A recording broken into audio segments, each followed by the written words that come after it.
Hi friends, welcome to Roja's kitchen. ఈరోజు బెండకాయ curry ఎలా చేయాలో మీకు చూపిస్తాను. ముందుగా బెండకాయల్ని శుభ్రంగా కడుక్కొని ముక్కలుగా కట్ చేసుకోవాలి. చూడండి ఫ్రెండ్స్, ఇలా బెండకాయలకి వాటర్ లేకుండా చూసుకుంటే మనకు ఫ్రై బాగా వస్తుంది.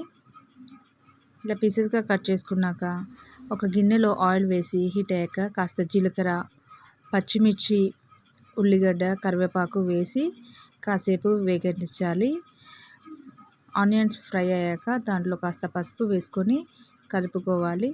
ఆ తర్వాత మనము కట్ చేసి పెట్టుకున్న బెండకాయ ముక్కల్ని దీంట్లో వేసుకొని ఒక 5 మినిట్స్కి ఒకసారి కలుపుకుంటూ ఉంటే మనకు బెండకాయలు ఫ్రై అయిపోతాయి. చూడండి, ఇలా కట్ చేసుకున్న ముక్కల్ని ఇందులో వేసుకొని మొత్తం కలిసేలా కలుపుకోవాలి. ఆ తర్వాత 5 మినిట్స్కి ఒకసారి మనము బెండకాయల్ని తిరిగేస్తూ ఉండాలి.